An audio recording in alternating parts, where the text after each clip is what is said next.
ஜெகன்மோகன் ரெட்டி வீட்டு கல்யாணத்தில் இன்னொரு ஆச்சரியம், அந்த கல்யாணத்தில் ஸ்டாலின் முதலமைச்சர் அவரும் போய் கலந்துக்கிட்டதுங்க.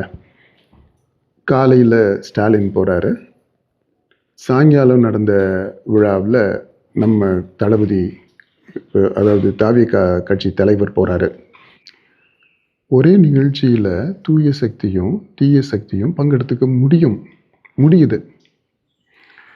இதுதாங்க, அதாவது ஆட்சி, அதிகாரம், பணம், பொருள், பதவி இந்த மாதிரி போகும்போது எல்லாமே பெருசாக இருக்கக்கூடிய இடத்துல எல்லாருமே போய் சங்கமிக்கிறாங்க.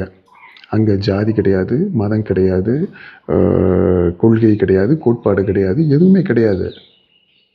அங்கே இருக்கிறது ஆட்சி, மாட்சி, காட்சி, இப்படி போய்கிட்டு இருக்கு.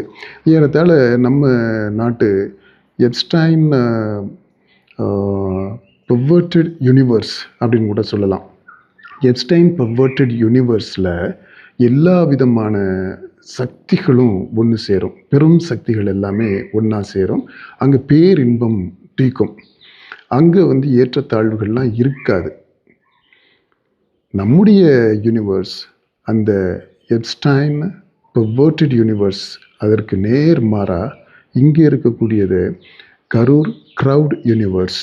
நம்ம எல்லாமே களிசடைகள், அடிமைகள், தேவையற்றவர்கள், உதிரிகள். இந்த மாதிரி இந்த உதிரிகள் எல்லாம் இருக்கக்கூடிய அந்த யூனிவர்ஸ் இருக்குது பார்த்தீங்களா? இந்த யூனிவர்ஸில் தான் ஜாதி இருக்கும், மதம் இருக்கும், கட்சி இருக்கும், போராட்டம் இருக்கும், வைப் இருக்கும், பிளாஸ்ட் இருக்கும். அதே சமயத்தில் இந்த பக்கம் கொலை, குத்து, வெட்டு, போட்டி, பொறாமை, இது எல்லாமே இருக்கும். அடிச்சுக்கிட்டு சாவும், இந்த கட்சி அந்த கட்சி அப்படின்ற அந்த போட்டிகள் எல்லாமே இங்கே இருக்கும்.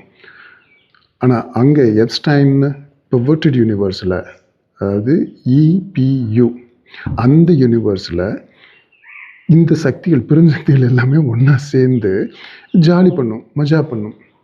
நம்முடைய உலகம் KCU, கரூர் க்ரௌட் யூனிவர்ஸ்.